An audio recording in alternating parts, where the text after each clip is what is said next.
हरिओम. मी भाग्यश्री भिडे आज संध्याकाळच्या या सेशनमध्ये सगळ्यांचे स्वागत करते. आजचा अभंग भावतरंग कार्यक्रमात आपण श्रीकृष्णाच्या बाललीला आणि बाललीलेवर आधारित अभंगांचा आपल्याला आस्वाद घेता येणार आहे.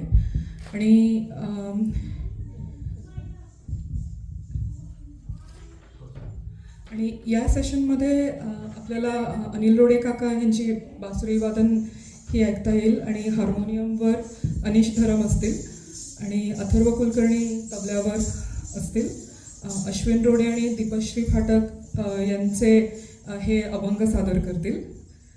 तर आता मी श्रीरामदादांना विनंती करते की या कार्यक्रमाची पुढची सूत्रे त्यांनी आपल्या हाती घ्यावी. हरिओम. श्रीमद सच्चिदानंद सद्गुरू स्वामी माधवानंद स्वामीजींना नमस्कार करून आपण छान विशेष असा कार्यक्रम बघणार आहोत. सगळे दमलेलो आहोत. सगळ्यांनी प्रसाद बहुतेक आधीच खाल्ला. तर आज विशेष कार्यक्रम काय माहिती का, आपण एखादं पूर्वीच्या काही कसं असायचं, आपण पुस्तक वाचायचो. मग ते पुस्तक वाचताना बोर होऊ नये म्हणून काय करायला लागले, तर त्याचं गायन करून दाखवता येईल का. मग नंतर हळूहळू अरे व्हिडिओ करता येईल का. आणि मग त्यानंतर आता 4D वगैरे पण चालू झालेत मूवीज. तर तसं आपण आज 4Dच्या पुढे जाणार आहोत. सगळं आपण बघणार आहोत. बालकृष्णाच्या सगळ्या बालक्रीडा आपण बघणार आहोत, ऐकणार आहोत.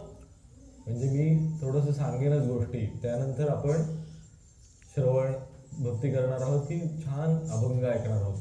आणि त्यांनी सुद्धा पोट नाही भरणार आपलं, त्यामुळे आपण लाईव्ह परफॉर्मन्सेस बघणार आहोत.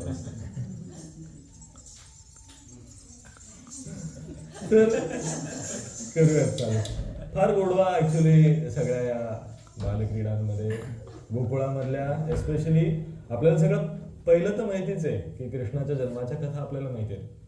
तर आपण आज, कारण त्या पण खूप आहेत आणि खूप रसाळ आहेत, पण त्याच्यापेक्षा माधुर्य कशात आहे तर लहानपणीचा जे कृष्णाच्या सगळ्या कथा आहेत ना, त्याच्यामध्ये फार फार मजा, फार मधुर आहेत त्या. त्यामुळे आपण त्या बघण्याचा आज प्रयत्न करणार आहोत. कधीपासून बघणार आहोत तर अगदी कृष्ण आता गोकुळामध्ये आलं आणि 1 वर्षाचा छोटस बाळ आहे आता ते. आणि मग त्याच्या काय कथा आहेत. आपल्याला माहिती आहे की कृष्णाचे वडील नंद हे गावचे पाटील होते. आणि पाटील म्हटलं की कसं आपोआप रिस्पेक्ट येतो. सगळ्या गावातले लोक लगेच रिस्पेक्ट तुम्हाला देतात, कारण काय पद आहे तुमचं पाटील की. त्यामुळे हा लहान बाळ आता पहिला 1 वर्षाचा वाढदिवस आहे, विचार करा तुम्ही. आणि गावचे जे पाटील आहेत त्यांचा मुलगा परत सगळ्यांना इतका तो सुंदर दिसणारा बाळ आहे. तर त्यामुळे त्यांना सगळ्यांना अजून त्याच्यामध्ये आनंद येतोय की अरे कृष्णाचा पहिला वाढदिवस, सगळेजण त्या पहिल्या वाढदिवसाला निघाले. आणि इथे आई यशोदा तर ती बाळाला आता सजवते, छान छान कपडे घालायचे. आपल्याला माहितीये की त्या मुलाला विचारायला काही नसतं, सगळं असतं ते आईलाच असतं. छान छान कपडे कुठून कुठून शोधून आणायचे आणि मग ते घालायचे. त्या मुलाला अजिबात आवडत नसतात खरं ते कपडे, ते रडत असतं. पण ते आपल्याला आई बाबांनाच त्याचं कौतुक असतं की माझा मुलगा, माझी मुलगी किती छान दिसत आहेत. आणि मग आपण फोटो काढतो, सगळीकडे शेअर करतो, व्हॉट्सअपवरती सगळ्या ग्रुप्सवरती आपण पाठवतो. तसंच थोडंसं इथे झालं होतं. आणि कृष्णाला छान पहिल्यांदा आता वाढदिवस आहे म्हटल्यावरती पहिल्यांदा छान नाव घातलं. त्यानंतर तीट लावतात तसं काजळ लावलं, डोळ्याखाली काजळ लावलं, सगळीकडे इथे नजर लागू नये म्हणून काजळ लावतात तसं लावलं. आणि छान सगळं तो करून घेत होता भगवान कृष्ण, पण लहान बालक स्वरूपामध्ये, त्यामुळे आपण कृष्ण करून घेत होता असं छान तो करून घेत होता. आणि अचानक आई त्याला म्हणली, कृष्णा तुला माहितीये का आज आपण काय सगळं स्पेशल करतोय. कारण काय आज तुझा पहिला वाढदिवस आहे. पहिला वाढदिवस म्हणल्या इतका तो चिडला आणि सगळं रडायलाच लागला. पहिल्यांदा एक तर आईला कळलं नाही की काय झालं, रडायला लागला. मुलं रडतात, 1 वर्षाचा असेल तर साधारणतः रिझन असा काही खूप नसतो, भूक लागली असते, झोप आली असते, काहीतरी असं रिझन असतो. ते सगळं करून झालं तरी तो रडत होता आणि आईला काही कळत नव्हतं आता काय करायचं. आणि मग नंतर काही वेळानंतर शांत झाला मग तिने कपडे जे आणले होते छान मस्त शिवून आणले होते कपडे, ते कपडे घातले कृष्णाला आणि सगळे कपडे वगैरे छान घालून घेतले. ती म्हणली अरे किती छान दिसतोयस वगैरे सगळं झालं. आणि माहितीये का तुला, असं तुझा पहिला वाढदिवस आहे, रडू नकोस परत. आणि परत रडायला लागला.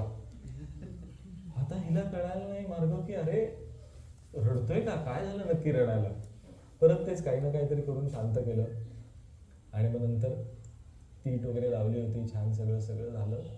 परत एकदा, आज माहितीये का तुला काय, पहिला वाढदिवस आहे.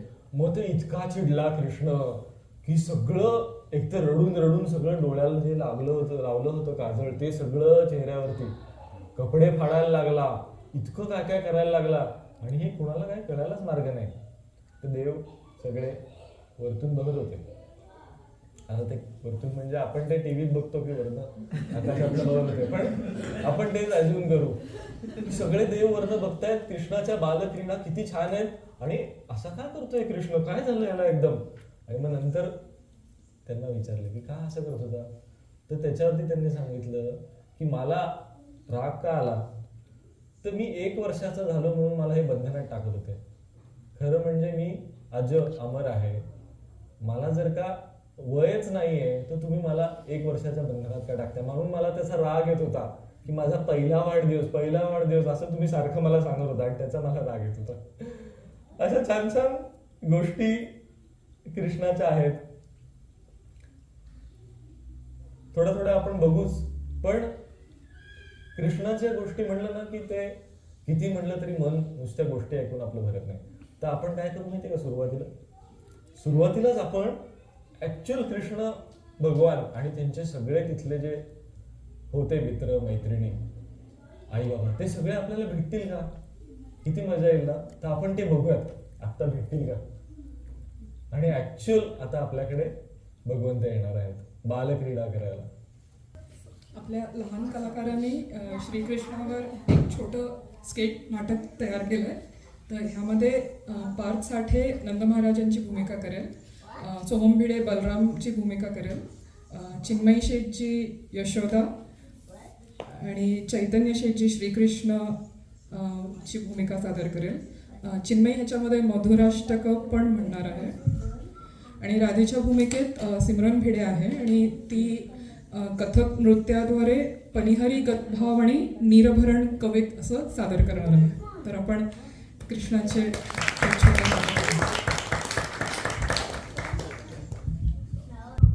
I am Sri Krishna's father Nanda.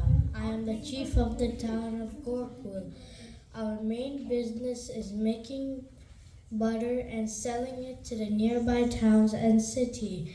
One day, Vasudeva came on the Shravan Krishna Ashtami to keep Sri Krishna safe in Gokul. We were wanted a child for a long time. We are honored to have Krishna in our lives. Sometimes I feel Krishna is just a mere toddler, but he amazed us every day with his divine power. Even though Krishna is naughty, how can I punish him if he makes everyone smile? Our little Krishna does impossible wonders.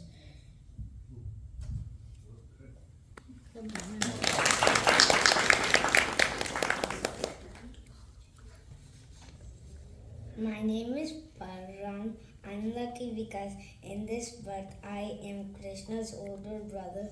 In the last birth I was Rama's younger brother. Lakshman, I had to obey all his orders, but in this birth Krishna allowed me to be his older brother. Now he has to follow all of my orders.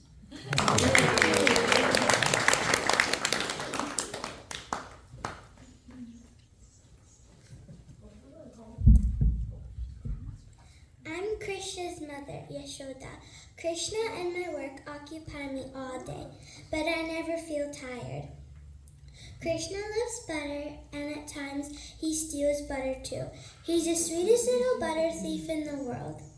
Sometimes I lose my mind in his misbehavior. Once I saw that Krishna was eating dirt. But when I asked him to open his mouth, I saw the vastness of the entire universe in my Krishna's mouth. He is truly a wondrous child of Vrindavan. He is naughty, but he is Modak and so mature.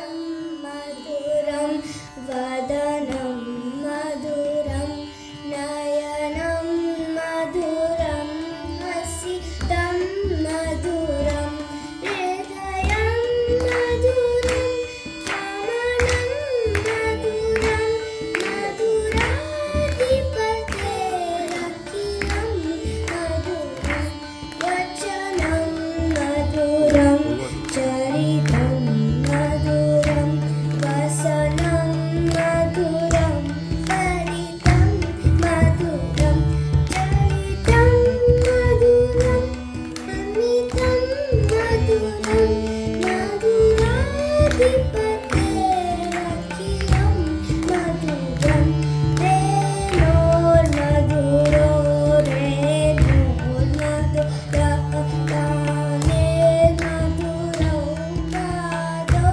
maduram nityam maduram sakyam maduram maduradipate akilam maduram geetam maduram geetam maduram uttam maduram sukam maduram rupam maduram tilakam maduram maduradipate akilam maduram karanam puram karanam maduram haranam maduram smaranam maduram vamitam maduram samitam maduram maduradipate akilam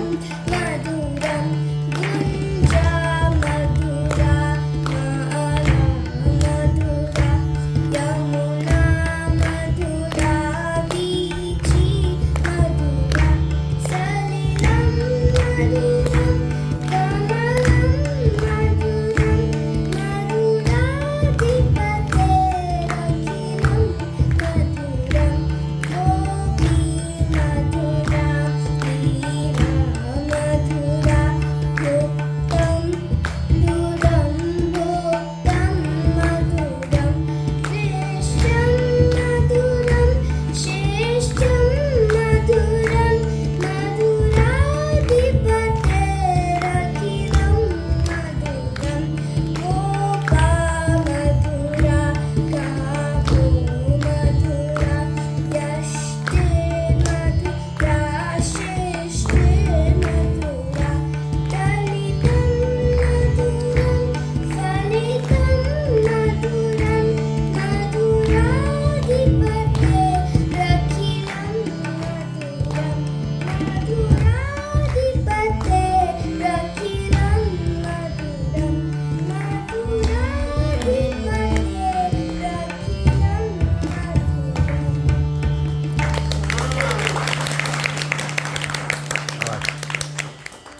Have you seen Krishna? Have you seen Krishna?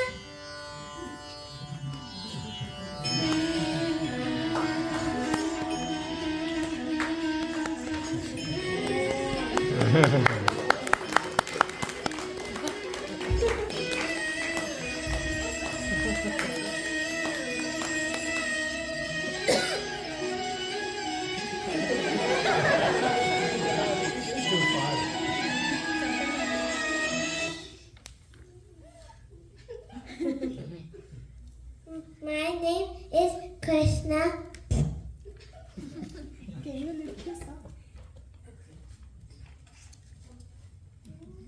My name is Krishna. I like to play a flute and I love butter too. The people of 11 are my devotees. I would do anything to protect my two devotees.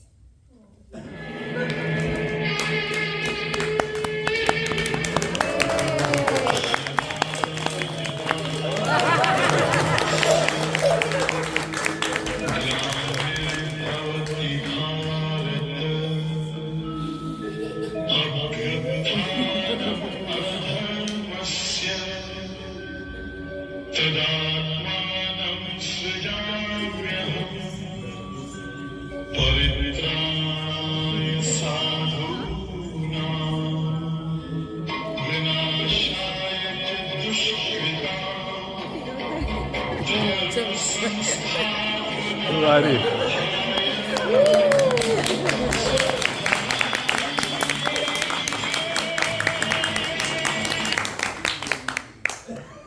क्या बात है.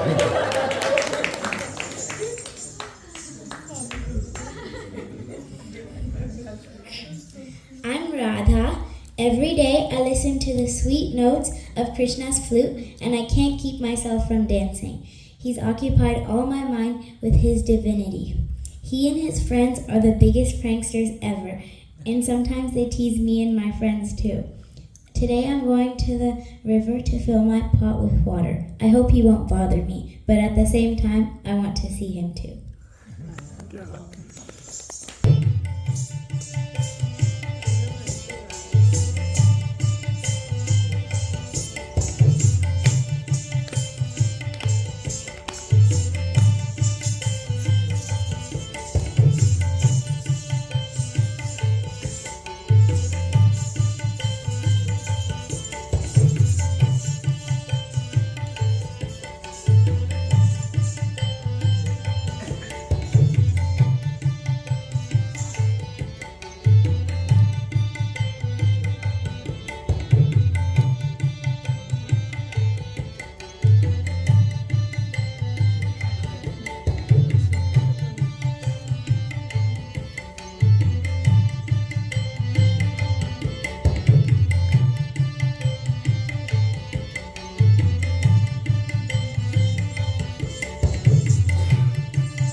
क्या बात.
आणि काय नमस्कार करणार तुम्ही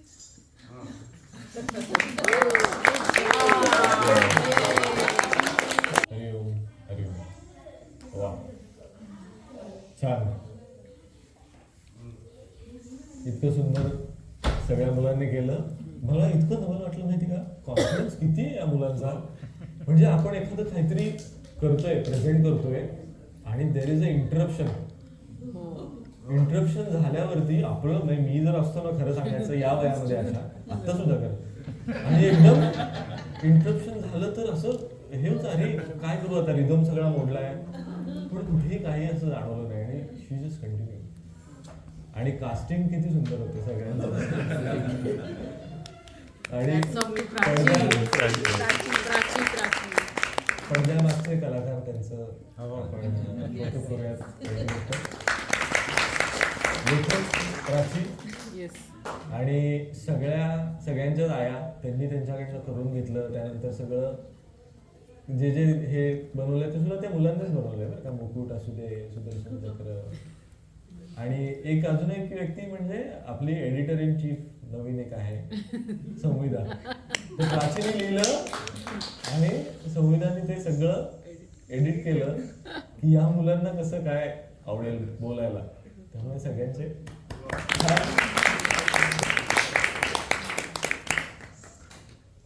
तर कृष्णाच्या गोष्टी ही मुलं तयार होत होती म्हणून एक पहिली छोटीशी गोष्ट सांगितली. आता मात्र आपण अगदी डीप डाईव्ह करूयात असं म्हणतात ना. तर कृष्ण असंच काय काय काय छान छान मजा करत होता. पहिल्या वर्षाचं झालं. अजून एक दुसरी छान गोष्ट कृष्णाची म्हणजे कान टोचतात. भारतामध्ये पद्धत आहे कान टोचायची. त्याच्या मागे बरेच रिझन्स असतात, पण आता कान टोचायचे कृष्णाचे. छोटंसं गाव आहे तर जनरली सोनार कान टोचतात. तो जो गावाचा सोनार असतो तो येतो, लहान बाळांचे त्यांचे स्पेशल जे असतं त्यांनी कान टोचतो. आणि पण हे गाव छोटं असल्यामुळे तिथे काही सोनार नव्हता. तर गावचा जो न्हावी होता त्या न्हाव्यालाच बोलवलं त्यांनी की आता कृष्णाचे कान टोचायचे, या तुम्ही. ते न्हावी आले कान टोचायला. तर आईचं हृदय यशोदेलाच वाटत होतं जास्त करून की माझ्या कृष्णाला आता रडू येईल का, काय कृष्णाला वाटेल, कान टोचले तर किती दुखेल. त्यामुळे सुरुवात करायच्या आधीच तिने त्या न्हाव्याला सांगितलं, बजावून सांगितलं की याद राख, जर का माझ्या बाळाचे कान टोचताना त्याला दुखलं आणि तो जर रडला तर मी तुला अजिबात पैसे देणार नाही. कारण की आत्ता तिला वाटत होतं की त्याला दुखणार आहे बेचाऱ्याला. आणि मग नंतर स्वर्गामध्ये मगाशी म्हणलो तसं सगळे देव वर्ण बाल्कनीतनं आपण म्हणतो तसं बघत होते वर्ण सगळे देव आणि कृष्णाच्या लीला बघत होते. आणि काय आता भगवंत करतायत. आणि त्यांना वाटत होतं की अरे नुसतं कान टोचल्याने काय रडणार आहे कृष्ण, एवढा सगळ्या जगाचा अधिपती, सगळं जग चालवणारा, आणि त्याला नुसते कान टोचले तर रडू येईल का. म्हणून ते सगळे म्हणत होते काय ही उगाच वेडी आहे, काही तो रडणार नाही. आणि मग कान टोचायला तो सुरुवात केली. त्यांनी मांडीवर घेतलं कान टोचायला आणि कान टोचल्या कृष्णाने जे भोकाड पसरले, जे जोर जोरात रडायला लागला तो, ते काही केल्या कोणालाही आवरेना. इकडं यशोदा पण खूप अस्वस्थ झाली की अरे माझा मुलगा रडतोय, किती जोरात रडतोय. त्या न्हाव्याला सांगितलं अरे तू बघ कान तू रडलाय तो, आता मी तुला पैसे देणार नाही. आणि इकडं ती त्या बाळाला घेऊन निघून गेले. सगळे देव वर्ण बघत होते नेहमीसारखं. रात्र झाल्यावरती भगवंतांना भेटायला आले. भगवंतांना विचारलं की का हो तुम्ही एवढं सगळे देवांचे देव आणि कान टोचल्यावरती का रडला तुम्ही. तर त्याच्यावरती भगवंत म्हणतात, पहिलं म्हणजे यशोदेचं सांगतात. ते म्हणतात की यशोदेला भीती वाटत होती खूप की मी रडेन. आणि त्या भीती वाटत होती त्याच्यामध्ये ती इकडं तिकडं ओरडली, काय काय केली, तर ती तिची भाव तन्मयता होती यशोदा. आणि मी का रडलो, मी रडलो कारण ती माझी कर्म तन्मयता होती. मी लहान बाळ म्हणून जन्माला आलो ना, तर लहान बाळाचं कर्तव्यच आहे रडणं. असं काही झालं तर मी रडलो नसतो तर मी कर्माचं एवढं सांगणार आहे आणि मीच जर का रडलो नाही तर चालेल का. त्यामुळे मला रडायचंच होतं, रडणं भागच होतं मला. आपण आता ऍक्च्युली बघत आहोत की कर्मयोगाचं ही गोष्ट घेण्याचं कारण काय की कर्मयोगाचं आपण एवढं बघितलं तर भगवंतांनी सुद्धा स्वतः करून दाखवलं सगळ्या छोट्या छोट्या गोष्टींमध्ये की जे कर्म तुमच्या वाटेला आलं असेल ते तुम्ही केलंच पाहिजे. ज्ञानेश्वर महाराजांनी कर्म ह्याचं वर्णन करताना 2-3 छान उदाहरणं दिलीत की मातीचा जर का घट असेल, मातीपासून तयार केलेला, तर तो घट जर का म्हणाला की मला मातीचा कंटाळा आलाय, मृत्तिकेचा विटू घेऊनी काय करेल घटू, तोच म्हणला की मला आता मातीचा खूप कंटाळा आला, तर असं करता येईल का? नाही येणार, कारण की त्याच्याच आतबाहेर तीच भरलेली आहे.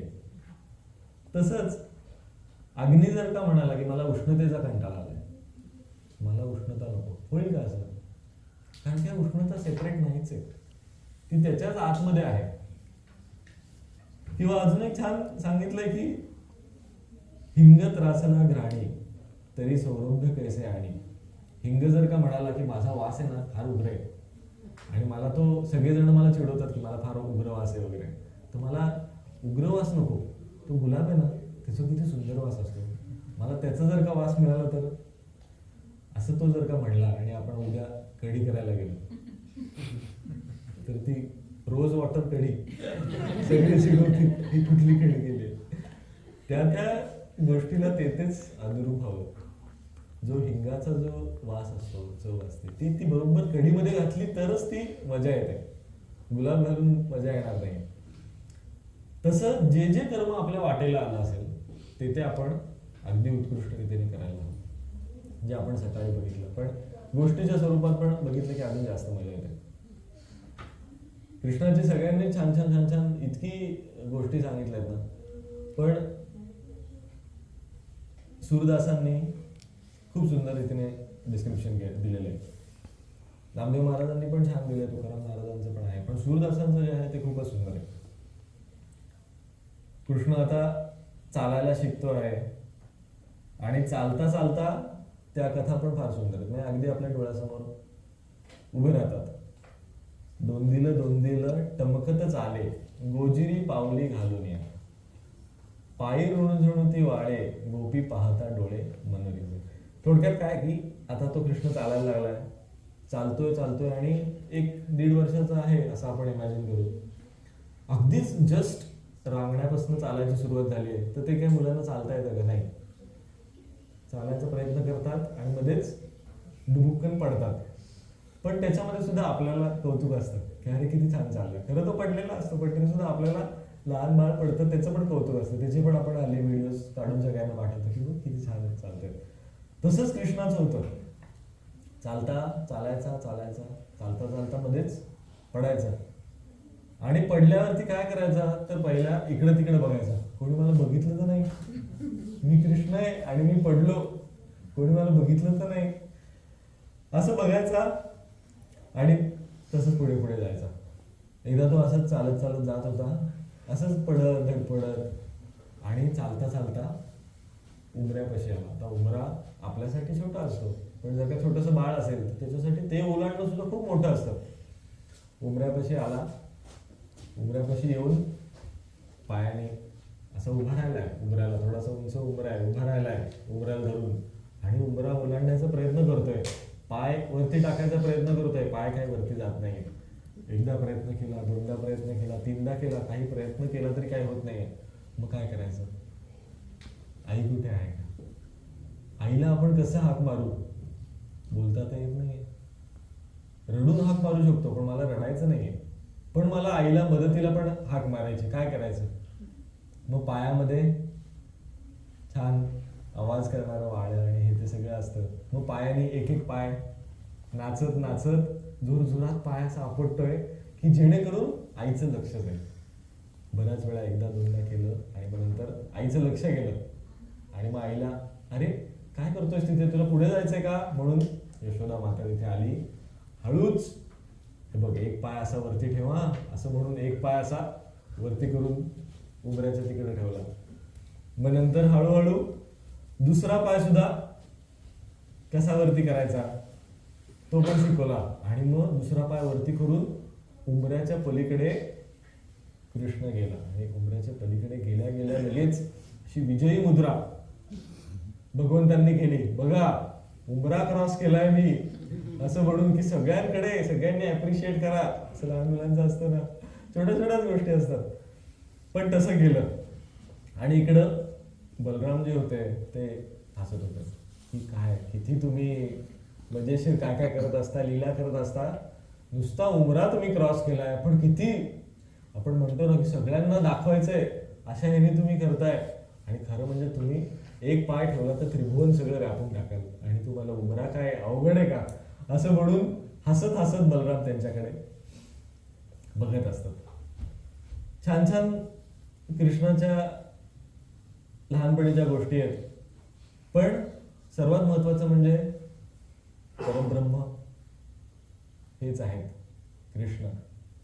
सगुण रूपामध्ये ते इथे आलेले आहेत, पण आहेत मात्र परब्रह्म. त्याच्यावरती आपण एक अभंग पहिल्यांदा ऐकू की कृष्ण कसे आहेत, त्यांच्या थोड्याशा लीला सगुण आणि निर्गुण स्वरूपामध्ये. परब्रह्म निष्कामतो हा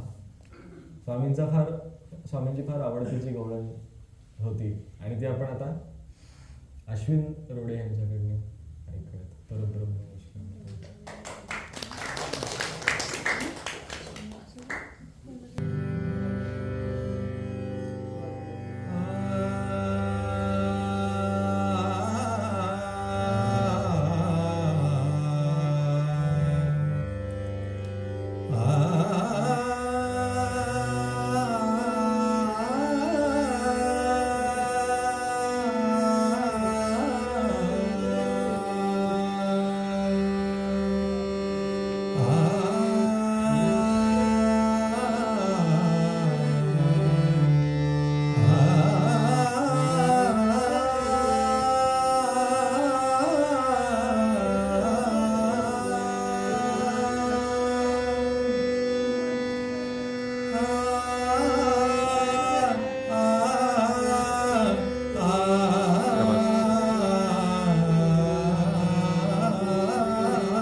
परब्रह्म निष्कामतो हा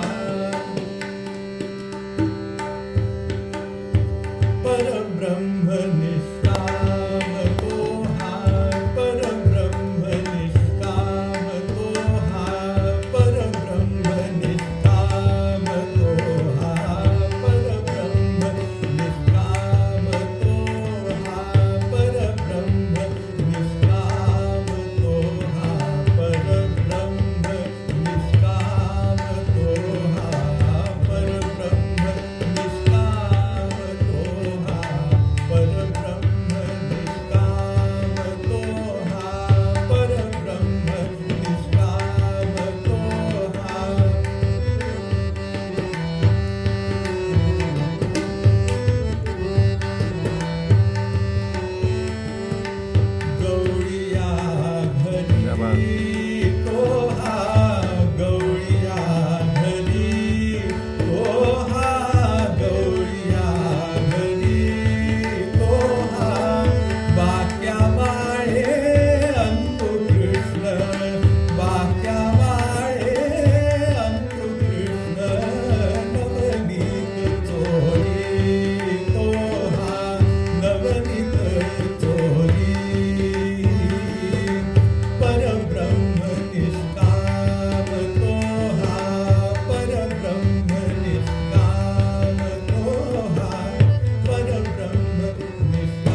रांगत येतो हरिहा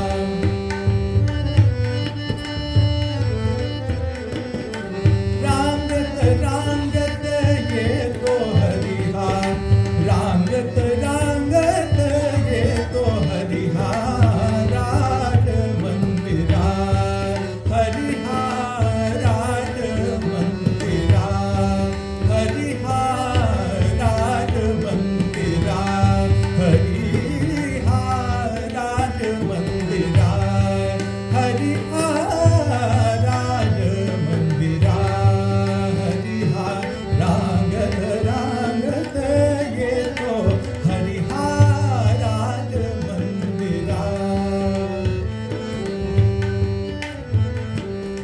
लपत छपत येतो हरिहा राजभुवनी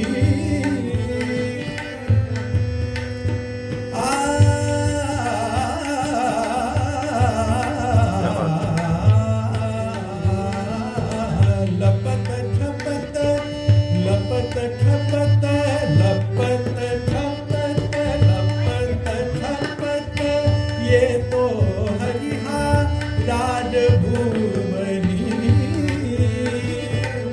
नंदासी टाकुनी आपण बैसे सिंहासनी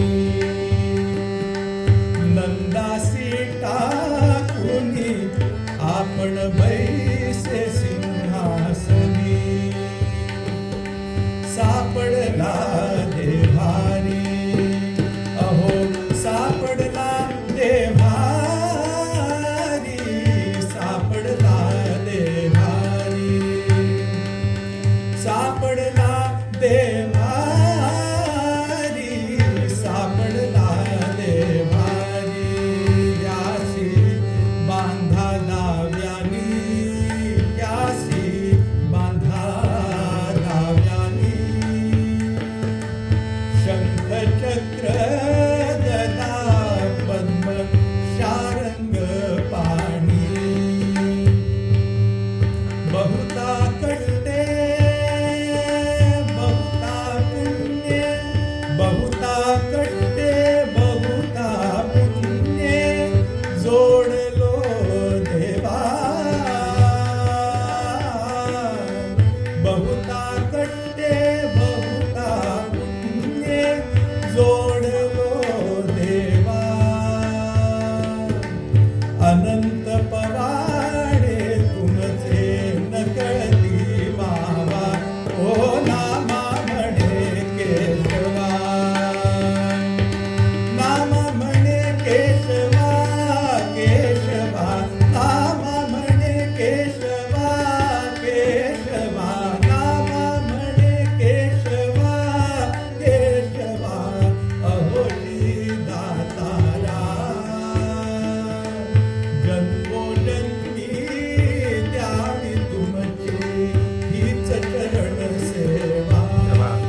आपण बघत we look forward to it असं असतं नाही का काही काही गोष्टींचं. तसं फार सुंदर फार सुंदर वंशावर म्हणता येईल का असं मला खूप वाटत होतं. पण थोडंसं वेळेचं बंधन असल्यामुळे आपण ते ऑफलाईन बघूयात असं म्हणतात ना, will view it again offline, तसं करूयात. थोड्याशा वेळेच्या बंधनामुळे कथा पण मी थोड्याशा कमी घेतो आज. मला नेहमी असं छान काहीतरी ऐकलं की असं खूप मला मनात वाटतं, अरे एक तरी कला माझ्यात हवी होती, एकही कला नाही. तर मी परवा असा सहज विचार करत होतो की हे सारे गम पधनिसा, तर मला काहीच त्यातलं कळत नाही काय, तर त्याचं काही असेल का, तर त्याचं एव्होल्युशन आपण आता कर्मयोगाचा अभ्यास आज केला त्यामुळे सा म्हणजे काय, तर एव्होल्युशन आपलं कसं होतं. पहिला आपल्याला माहिती आहे प्राणी जो पहिला असा तो कुठं आला, समुद्र. फर्स्ट सिंगल सेल जे होतं ते वॉटर बॉडी होती सा. रे त्यानंतर कुठे आलं, रेती, लँडवरती आला ना तो, रेतीवरती आला. ग मग त्यानंतर उडणारे पक्षी यायला लागले गगनामध्ये, सारे ग. मग देव म्हणला हा आता सगळं एक्सपेरिमेंटेशन आपलं करून झालंय, आता आपण व्हील सगळ्यात जो आपल्याला आवडता प्राणी जो निर्माण करायचा आहे तो आपण करूयात. त्यामुळे म म्हणजे कोण असेल, मनुष्य. सारे ग म प, आता इथपच ना छान आहे. मी म्हणलो पधनिसा काय असतील बरं, तर प म्हणजे काय, आता मनुष्य तर झालो आपण, पण तिथेच थांबायचं आहे का आपल्याला, काहीतरी आपली उत्क्रांती, इव्होल्युशनच बघतोय ना आपण, काहीतरी उत्क्रांती व्हायला हवी. प म्हणजे काय, तर पडतं पुरतं, की आता थोडं थोडं कळायला लागलंय पण तरी सुद्धा आचरण नाही होते, अजून प मध्येच अडकलंय. सारे ग म प. ध म्हणजे काय, तर मला मनात आलं ध म्हणजे धर सोड करणारा साधक किंवा धडपडणारा साधक, की आता थोडं थोडं कळायला लागलं की अरे मी पडत मूर्ख तर नाही व्हायला पाहिजे, थोडंसं अजून आपली उन्नती व्हायला हवी आहे, म्हणून तो करायचा प्रयत्न करतोय. मधून करतो, मधून नाही करत. ध नी म्हणजे काय असेल, तर आता तो थोडंसं अजून छान त्याच्यामध्ये कर्मयोग जे आपण शिकलो छान आज सकाळी, तो कर्मयोग आता तो करायला लागलाय आणि तो निष्काम कर्मयोग तिथपर्यंत जायला लागलेला आहे. किंवा ऍटलिस्ट त्याला ते कळायला लागले, हळूहळू तिथे जातोय तो. सारे ग म प ध नी आणि सा, शेवटचा सा म्हणजे साक्षात्कारी संत. तिथपर्यंत ती एव्होल्युशनची प्रोसेस आहे. त्यामुळे आपण नक्की आता नी इथपर्यंत जायचा प्रयत्न करू आणि मग वरचा सा असं म्हणतात. आजचा जो अभंग होता तो अगदी वरचा सा होता, पण ऍज अ पर्सन आपण सगळे नीपासनं पुढे जायचा प्रयत्न करूयात. त्यामुळे असं माझ्यासारखं जर कोणाला वाटलं की अरे काय मला काहीच येत नाही, गाणं म्हणता वाजवता काहीच येत नाही, तर हे सारे गम पधनिसा आठवायचं. आपण बरोबर आहोत तिथे, सगळेच जण आपण त्या वाटेवरती आहोत. तर आपण कृष्णाचे थोडंसं लहानपणीचं बघितलं आणि ते सगळं बरोबर समराईज त्या गवळणीमध्ये छान रीतीने केलं होतं. त्यामुळे आपण काही गोष्टी त्यातल्या नंतर आता बघितल्या नाहीत. आता आपण अजून एक जे कृष्ण म्हणलं की आपल्या डोळ्यासमोर काय येतं, तर बासरी. त्या बासरीकडे आपण जाऊयात. तर ती बासरीची पण खूप छान छान मजा असते. बाळकृष्ण जेव्हा बासरी वाजवायला लागायचे तर तेव्हा इतकं सुंदर त्याचं डिस्क्रिप्शन दिलंय, तर प्रत्येक जण आपलं जे नेचर आहे तेच विसरून जायचं. म्हणजे काय की आता जे छोटी छोटी वासरं असतात ते काय करतात, तर दूध पितात झोपतात, तर ते दूध पिण्याचंच विसरून जातात. किंवा साप आणि मुंगूस जर आपण बघितला तर त्यांच्यामध्ये एनिमिटी असते, दोघं एकमेकांना सारखं मारामारी करायचं बघतात. ते दोघं शांतपणे एकत्र बसून कृष्णाची बासरी ऐकतात, असं डिस्क्रिप्शन आहे. किती सुंदर ना.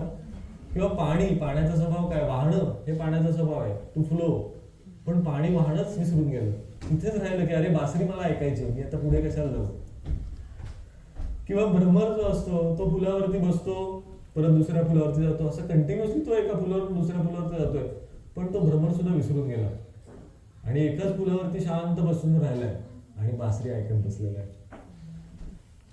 किंवा बऱ्याच वेळेला कसं होतं, आपण एखादं काहीतरी छान बघत असलो की घास खायचा आपला विसरून जातो, अगदी हातामध्ये घास असतो पण अरे मुखापर्यंतच येत नाही. तसं सगळ्या लहान मुलांचं झालेलं असतं, तिथल्या गोपींचं झालेलं असतं की हातामध्ये घास आहे पण तो खायचाच विसरलो, कारण काय बासरी सुरू झाली. आता कुठे काय आठवतंय, हातामध्ये काय होतं काही नाही आठवतंय.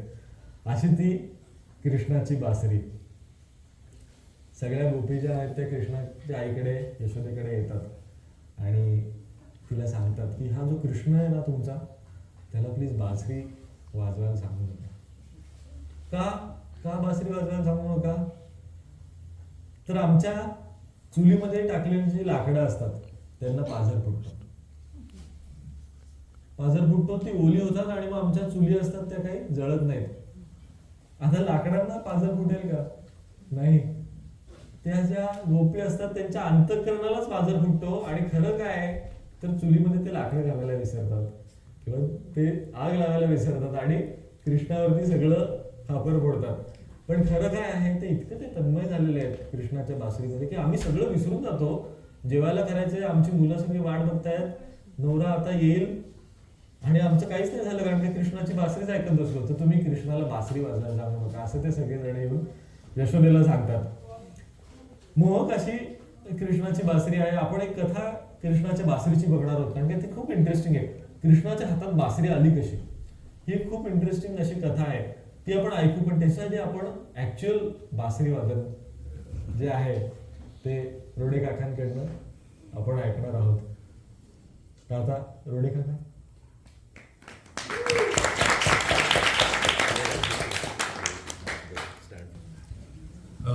Many of you might have heard Swamiji crack a joke about Sunday to Sunday Dhyan. I think mine is Shivir to Shivir Basari. And his Prachi is mainly responsible.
Soothing असते नाही का बासरी. म्हणजे डोळे मिटून असं फक्त जरी इमॅजिन केलं ना की अरे कृष्णाची बासरी आहे, तरी आपण आपोआप तिथे जातो. इतकी सुंदर काका, खूप सुंदर. वा.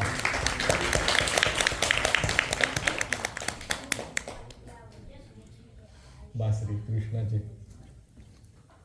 तर नेहमीच क्युरिओसिटी असते की कृष्णाकडे बासरी असते, पण ती बासरी कृष्णाला लगेच दिली असेल काय नाही. आता आपल्याला जर का काही हवं असतं लहानपणी आणि आपण आईकडे जेव्हा मागतो तेव्हा लगेच आपल्याला आई देते का?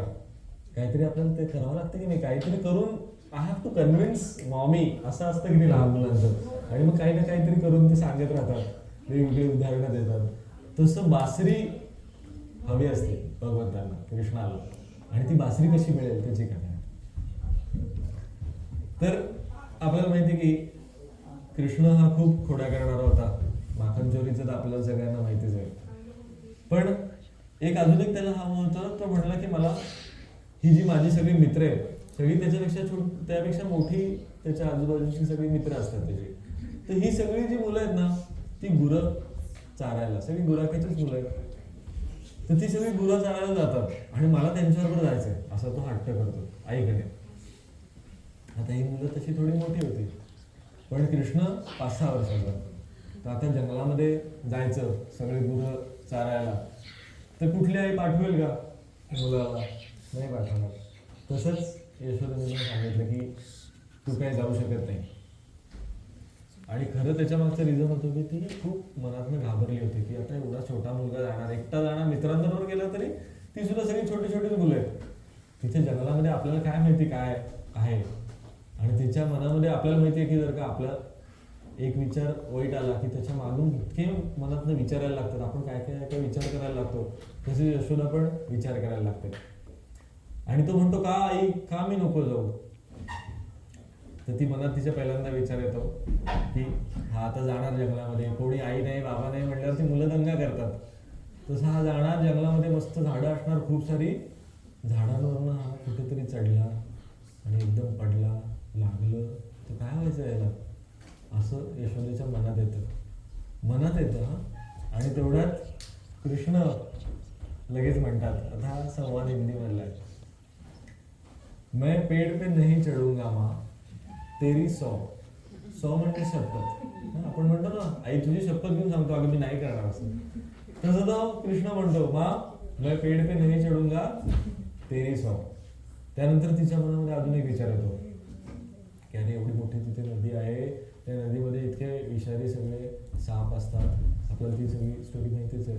तिथे जर का कृष्ण गेला, उडी मारली, पडला, काही झालं तर काय, मनात विचार फक्त. आणि इथे लगेच कृष्ण म्हणतो मैं नदी में नहीं कूदूंगा माँ तुम्हारी 100.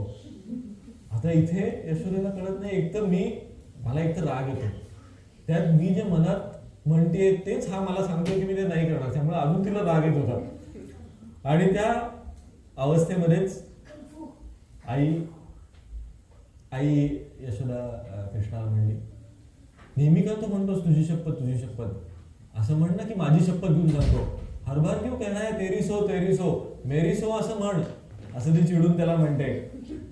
पण तो काही ते लक्ष देत नाही आणि त्याला कळतं की आता आई आपल्याला काही जाऊ देणार नाही. त्यामुळे तो जातो त्याच्या खोलीमध्ये आणि डोक्यावरनं पांघरून घेऊन झोपतो. आता लहान मुलं आपल्याला माहिती चिडली की काय करतात, तर डोक्यावरनं पांघरून घेऊन झोपून जातात. आणि तसं तो झोपतो. आणि मग आई थोड्या वेळाने तिथे जाते जिथे तो झोपलेला असतो, बघायला की हा खरंच झोपला की नाही. तर साहेब झोपलेले नसतात, महाराज जागेच असतात. डोक्यावरनं पांघरून काढल्या कृष्ण म्हणतो, कल मैं जंगल में जाऊंगा माँ तुम्हारी 100. तुझी शपथ घेऊन सांगतो मी उद्या जंगलात जाणार, काही झालं तरी. आई म्हणते आता लहान मुलगा आहे, विचार करू. आई म्हणते ठीक आहे असं म्हणते, झोपवते. आणि कृष्ण पण झोपी जातो. तिला हे वाटतं की हा आता लहान मुलांचं असतं, काहीतरी ठरवतो आपण, लहान मुलं ठरवतात, दुसऱ्या दिवशी खेळाच्या ह्याच्यात विसरून पण जातात काय होतं ते. ती म्हणते की आता हा झोपलाय, उद्या सकाळी काहीतरी त्याला आपण वेगळं सांगू, विसरून जाईल काय झालं ते. आणि मग ती पण यशोदा झोपायला जाते. आणि काल्या उठल्यावरती पहिल्यांदा आठवतं तिला की अरे हे सगळं आपलं कॉन्व्हर्सेशन झालं होतं, म्हणून मग ती येऊन बघते की झोपलाय का नाही. तर बघते पांघरुणाच्या आतमध्ये कोणीच नसतं. तर पहिल्यांदा तिला विचार येतो की अरे कुठे गेला, इथेच कुठेतरी असेल म्हणून सगळ्या घरामध्ये शोधते. घरामध्ये कुठेही कृष्ण नसतो. आणि एकदम तिला ते कॉन्व्हर्सेशन आठवलं की कल मैं जंगल में जाऊंगा माँ तुम्हारी सौंप. एकदम पोटात गोळा येतात ना असं म्हणतो तसं एकदम आईच्या पोटामध्ये गोळा येतो. अरे हा खरंच एकटा जंगलात गेला का काय. तशीच पळत पळत जंगलाकडे यशोदा जायला लागते. एक तर राग पण आला असतो आणि त्यात कुठे गेला माहिती नाही. थोडं पुढे जंगलामध्ये गेल्यावरती सगळे जे त्याचे मित्र असतात ते तिथे दिसतात आणि कृष्ण पण त्यांच्याबरोबर असतो. त्यामुळे तिला एकेकडनं वाटतं, बरं पण वाटतं की अरे हा कृष्ण आहे, दिसला मला. पण दुसरीकडनं राग पण आलेला असतो की मी तुला सांगितलं नाही जायचं तरी सुद्धा तू का गेला असतो, का राग आलेला असतो. पण ती मुलं जी असतात ती सगळी त्याची मित्रच असतात.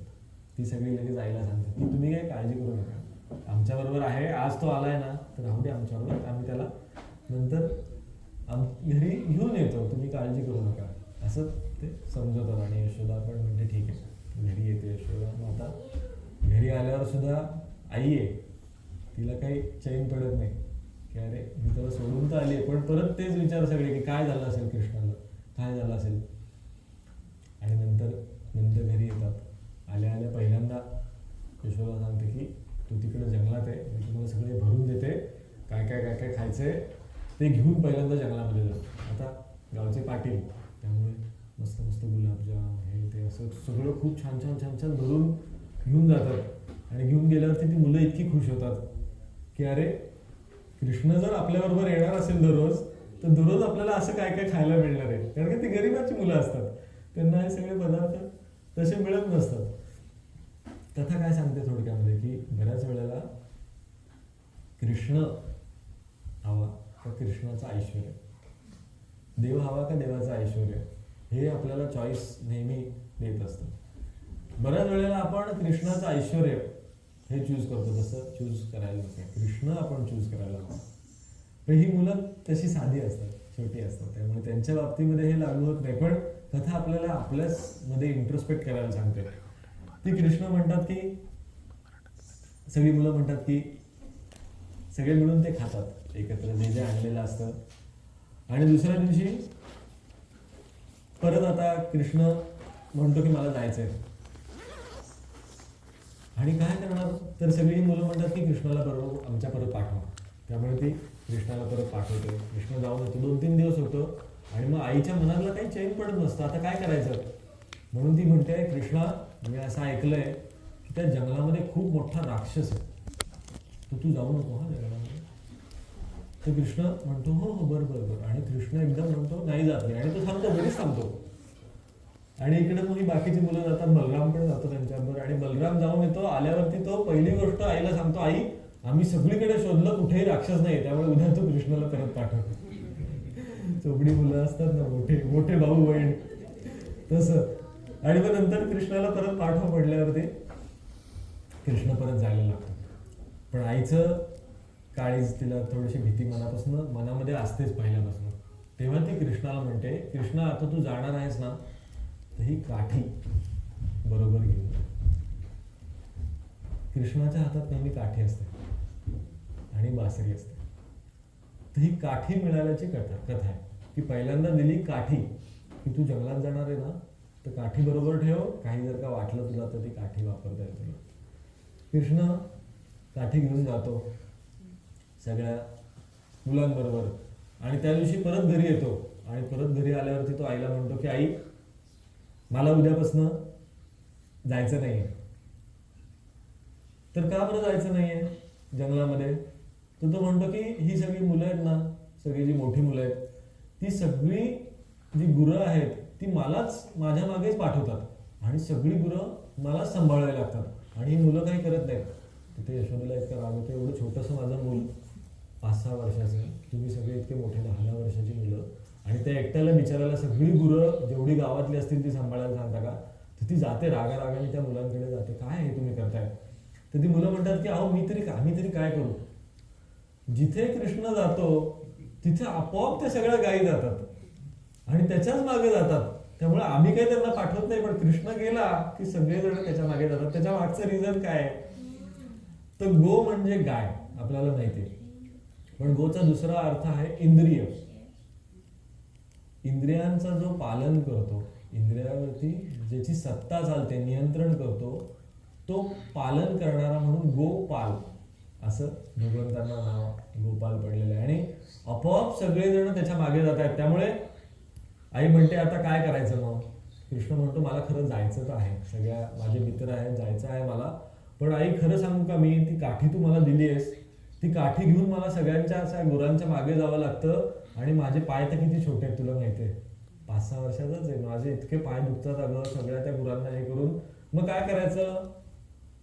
मग कृष्ण खरं सांगतो, मला तू एक बासरी दे, मला ती बासरी जर दिलीस ना तू, तर त्या बासरीने मी सगळ्या गायींना माझ्या ताब्यामध्ये ठेवू शकेल. मला जिथे त्यांना हवं आहे, मी बासरी वाजवायला लागली की त्या आपोआप माझ्याकडे येतील. म्हणजे मी सगळ्यांना चालत त्या काठीने हे करण्यापेक्षा मला एक बासरी दे. असं म्हणल्यावरती यशोदा मातेला पण ते पटतं आणि मग ती म्हणते हो, आजपासून तुला मी बासरी देते. आणि अशा रीतीने ती कृष्णाच्या हातामध्ये काठी आणि बासरी ही कशी आली, ही कथा आहे. इंद्रियांना कथा काय सांगते, तर बऱ्याच वेळेला इंद्रियांना आपण शिस्त जरी लावली ना तरी सुद्धा ते आपलं ऐकत नाही. पण तेच जर का भक्तीच्या वाटेला जर का आपण इंद्रियांना लावलं तर ते कधी कधी नियंत्रणाखाली लगेच येऊ शकतात. तर तसं हे प्रतीक आहे. काठी म्हणजे काय, तर बळाने आपण ते नियंत्रणाखाली आणायचा प्रयत्न करतो. आणि बासरी म्हणजे काय, मधुर म्हणजे काय, तर आपण भक्तियुक्त अंतःकरणाने सगळे इंद्रिय ताब्यात ठेवून देवाची भक्ती करू शकतो. स्वामींचं वाक्य आपल्या सगळ्यांना माहितीच असेल, स्वामींच्या कॅलेंडरमध्ये आहे की कृष्णाकडे काठी पण आहे आणि बासुरी पण आहे. तुम्ही कुठल्या अवस्थेमध्ये आहात किंवा तुमचं अंतःकरण कसं आहे त्याच्यावरती कृष्ण काय वापरेल ते सांगता येईल. तर ती कथा आहे की काठी पण आहे आणि बासरी पण आहे, तर त्या दोन्ही कशा आल्या कृष्णाच्या हातात अशी ती कथा आहे. पण बासरी आपण आता अजून बासरी बद्दलचा एक अभंग, फार सुंदर अभंग दीपश्री पाठक यांच्याकडनं ऐकूयात. मधुर मधु बासरी सखी.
न सांगता मधुर शब्द कसा असतो ना, अभंगातनं काय कळलं, इतकं सुंदर गायलं तुम्ही.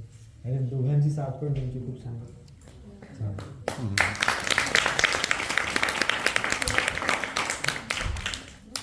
मला आता चिठ्ठ्यांवरती चिठ्ठ्या यायला लागल्या की we are extending extending extending.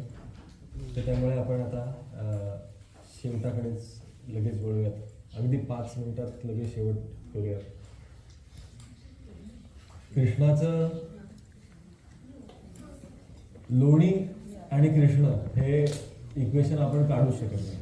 त्यामुळे जर का आपण लोण्याबद्दल जर सांगितलं नाही कृष्णाच्या एखादी तरी छोटीशी गोष्ट तर ते छान नाही होणार. त्यामुळे आपण फक्त एक छोटीशी बघू की यशोदा माता लोणी काढत असते आणि लोणी काढता काढता कृष्ण छान झोपलेला असतो. आता आईला सगळ्यात जास्त आनंद कधी असतो माहिती का, की मी सगळं काम करते आणि मला डिस्टर्ब कोणी करत नाही. मुलगा मुलगी आपले जर का झोपले असतील छान आणि सगळं काम वगैरे झालं की आपल्याला इतकं बरं वाटतं ना, चला झोपला होता हा बरं झालं. तसं यशोदेच्या मनात येतं की इतकी खुश होते ती, सगळं काम झालेलं आहे, हा पण झोपला होता. आणि मग हे काम झाल्यावरती कृष्ण हसत हसत छान उठतो. ते एक दुसरं असतं ना की मुलगा जर का हसत हसत उठलं तर आपल्याला खूप बरं वाटतं की चला आता म्हणजे परत तो रडायला लागला असं नाही होणार. हसत हसत तो उठतो आणि मग ती प्रेमाने कृष्णाला जवळ घेते आणि प्रेमाने जवळ घेऊन कृष्णाची इतकं प्रेम येतं की पापी घेते, तू माझा खूप प्रिय आहेस कृष्ण, असं सगळं सांगायला लागते. आणि कृष्ण लगेच जवळ घेतलेलं असतं कृष्णाला. कृष्ण लगेच बोटाने दाखवतो की ते बघ तिथे चुलीवरती तू दूध ठेवलेलं आहेस आणि ते ओतू चाललेलं आहे, वरतीपर्यंत आलेलं आहे. असं म्हटल्या चुलीने काहीतरी बोट दाखवल्यावरती ती बघते कुठे बोट दाखवलंय, ते दूध ओतू जाते. तिला दिसल्या ती लगेच कृष्णाला बाजूला ठेवून देते आणि चुलीकडे पळते आणि लगेच चूल बंद करते. कथा काय सांगते की आपलं असं होतं का आपण सगळ्यांनी बघितलं पाहिजे की रुटीन जोपर्यंत आपलं चांगलं चालू असतं, सगळं छान चाललंय तोपर्यंत हा चला आपलं ठराविक वेळेला देवाचं करतोय आपण, ध्यान छान होतंय सगळं. आणि थोडं जरी चेंज झालं तर पहिला घाव आपला जो असतो ना तो साधने होते. तसं होता कामा नये. रुटीन चेंज झालं, we should be able to observe it, असं कथा छान सांगते. सगळी मुलं आहेत ना इथे का, मुलं त्यांना पण बोलू खाली, म्हणजे आपण लगेच सांगतेकडे जाऊया. तर यशोदा आता जेव्हा चूल बंद करून येते यशोदा, तर साहजिकच आई आपल्याला सोडून गेली की कोणालाही राग येईल, तसं कृष्णाला फार राग येतो. आणि सगळ्यात आधी तो काय करतो तर जे ते लोणी काढून ठेवलेलं असतं ते काठी घेतो आणि सगळं मटके फोडून टाकतो. सगळं आता दूध सांडतं, लोणी एवढं केलेलं ते सगळं वाया जातं. त्यामुळे यशोदा आता चिडते त्याच्यावरती आणि ती त्याला मारायला धावते त्याच्याकडे. तेवढ्यात कृष्ण पळ काढतो, पळायला लागतो. घरात पहिल्यांदा सगळीकडे पळतो, आई त्याच्या मागे मागे पळत असते आणि मग नंतर एकदम खिडकी उघडी दिसते, खिडकीतनं उडी मारतो आणि खिडकीतनं उडी मारून बाहेर जातो. आता आईला येईल का पटकन उडी मारतात, नाही येणार. त्यामुळे आई काय करते तर दरवाजा बघते, दरवाज्यातनं बाहेर जाते. पण दरवाज्यातनं बाहेर जाऊस तर कृष्ण कुठे लांब पळून गेलेला असतो. आणि मग नंतर थोडा वेळ ती त्याच्या मागे मागे जाते, पण मग तो काय कृष्ण तिच्या हाताला येत नाही आणि मग ती दबून एका ठिकाणी झाडाखाली बसते. आणि आई आपल्या मागे जेव्हा असते तेव्हा आपण पुढे पळत असतो, पण आपलं लक्ष असतं की नाही आईकडे, की आई कुठपर्यंत आली, शी कॅचिंग मी, हो की नाही, असं लक्ष असतं की नाही. तसं कृष्णाचं पण लक्ष असतं आणि त्याला कळतं की अरे यशोदा आता आई आपल्या मागे येत नाहीये. असं म्हणल्या आणि ती दबून बसली, असं म्हणल्या कृष्णच स्वतः परत मागे येतो, आईच्या गळ्यामध्ये हात टाकतो आणि आईला म्हणलं आई दमलीस का तू, असं म्हणते आणि आईला तो जवळ घेतो. कथा शेवटची ही कथा काय सांगते आपल्याला तर बऱ्याच वेळेला आपण देव भेटण्यासाठी इकडं धाव तिकडं धाव सगळीकडे पळत असतो. पण देव कसा भेटेल तर आपण शांत बसलं तर. यशोदा शांत बसते आणि लगेच कृष्ण येतो आणि तिला भेटतो. तसं आपण जिथे आहोत तिथे शांत बसायचं. ज्ञान जे आपल्याला शिकवलेलं आहे त्यानुसार साधना करायची आणि मग आपोआप देव भेटेल. आपलाच हात आहे, तो आपल्या आतच प्रगट होईल. आपलं स्वरूप तो स्वतःला आपल्याला प्रगट करून दाखवेल. कृष्णाचं आहे, पण आपल्याला ना वेळ खूप कमी आहे, पण मन भरत नाही आपलं कृष्णाच्या गोष्टी ऐकून. तर आपण आता काय करू, गोष्टी ऐकायला नको. आपण आता हे जे लोणी साखरेचं सगळं आपलं चाललं होतं, तर त्यातलं सगळ्यात काय असतं, दहीहंडी. तर आपण दहीहंडी, ही छोटी छोटी मुलं सगळी जमली आहेत, सगळे आता ड्रेस बदलून आलेत, आता हे मॉडर्न सगळे कृष्ण झालेले आहेत. तर त्यांच्या ह्याच्यात आपण आता दहीहंडी आणि सगळी मॉडर्न ह्याच्यातली दहीहंडी आपण करूयात आणि मग तो प्रसाद सगळेजण ग्रहण करूयात. हरिओम. आणि जर दहीहंडी झाल्यावरती लगेच आपण हे सेशन संपू. हरिओम.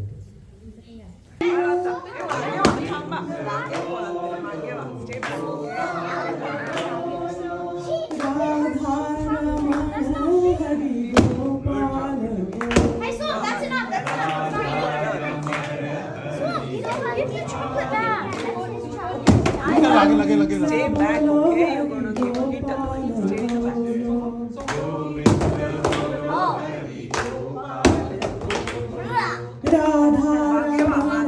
the back.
Krishna, Gopala Krishna.